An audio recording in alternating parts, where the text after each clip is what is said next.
Here we are right before Shavuot. And I just wanted us to kind of get into the mood of Shavuos, which every single day it's given over that the world has been created anew. That means if every day the world is created new and every day I'm created new, it also means that every single day then I can tap into the idea of receiving the Torah anew. The Torah should be something that is sweet for us, something that's new for us, something that is excited for us. But there also is one day of the year where we tap into that even more, and that's in Shavuot. Shavuot is the holiday where actually there is no one specific mitzvah. It's not like Passover where you have to eat matzah. It's not Sukkot where you're sitting in sukkah and doing lulav and etrog. It's not Rosh Hashanah where you have to hear the shofar, Yom Kippur where you're refraining from eating or drinking or wearing leather shoes. It's not even the rabbinical holidays like Purim where you have to hear the Megillah, give gifts to your friends, charity.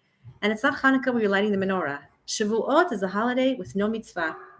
Not one particular mitzvah. It's actually not even a holiday with it's a name. It's not even a holiday with a really specific date. It's all contingent on, dependent on Passover.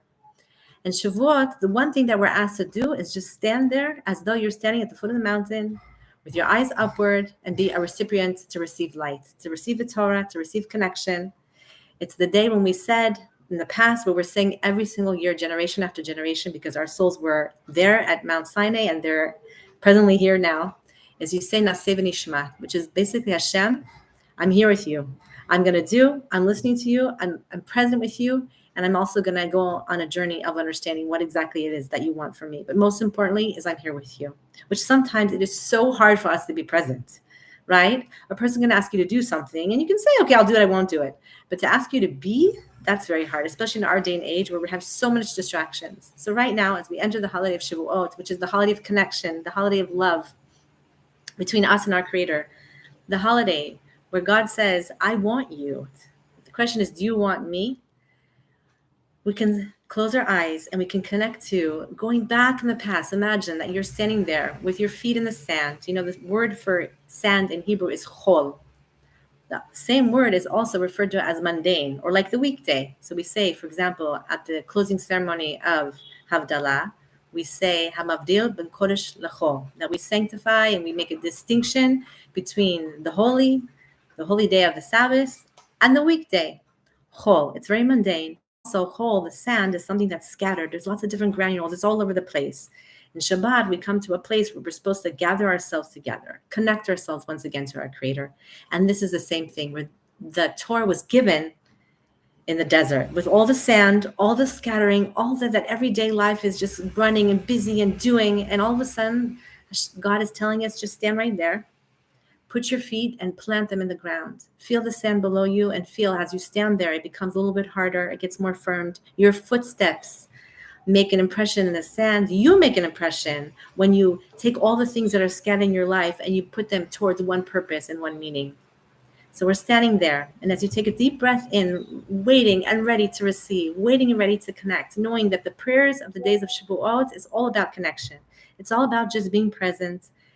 It's all about being mindful that I'm here right now, that I'm not getting really caught up in a meditation of like resentment and what's going on and like fear and of guilt of the past. And I'm also not running towards the future or fearful of the future. I'm right now in this moment being a recipient of light to receive the light from above and bring it down below. And as you take a deep breath, breathe in that light.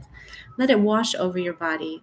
Close your eyes. Feel your feet once again on the ground, wherever you are. Imagine that they're in that sand. You can wiggle your toes to release any tension in the toes. Let the relaxation and release of the tension go towards the heel of your foot. Take in a deep breath of light and let the whole foot, which takes you every step on your journey, and also the journey of just stopping and be able to receive, let it be filled with light. And then now as you take a deep breath in, let the light go towards your ankles and gently up your calves. The lower part of your leg is filled with light and softness. There's no tightening of the muscles. It's all relaxed and released. You take a deep breath now and you breathe into your knees. The knee in Hebrew is berech, which is the same word as the word for bracha, blessing. When we enable ourselves to be able to incline ourselves towards our Maker and also be able to stand up tall and proud of our mission in life, we tap into the source of all bracha, the knee, the blessing, the bracha, the bricha, which is a pool, the source. Then we take a deep breath in and breathe into your calves. Let those big calf muscles, which are your support, they're holding you up with the whole leg from the tippy toes all the way up to the hips, are breathed into with the breath of life, the breath of closeness, the breath of connection, the breath of light from above going into your whole leg. Taking one moment to pray that your leg should take you to the destination that your maker wants you to be in.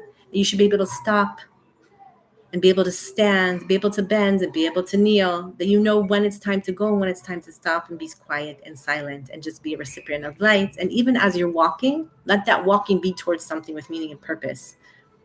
Now take a deep breath and fill your whole hip region up with light. The pelvic region, which is a power source of energy, of creativity, of flexibility for women, as the womb can expand and contract, the potential there for nurturing and holding and also creating and taking care of life. We can nurture ourselves and mother ourselves as we tap into our female organs. And now you take a deep breath in and breathe into the stomach muscles and breathe into the organs of the digestive system, taking a moment to pray that we should be able to digest and absorb all the good and positivity and being able to eliminate and exhale out any of the negativity or toxicity in our lives. Tapping into the whole entire region there, which is one of filtering, one of processing, one of, again, absorbing, digesting, and one of eliminating. And as we breathe in light, let the light fill up your lungs. Let your lungs expand, knowing that with each breath you take, the word in Hebrew for breath is neshima.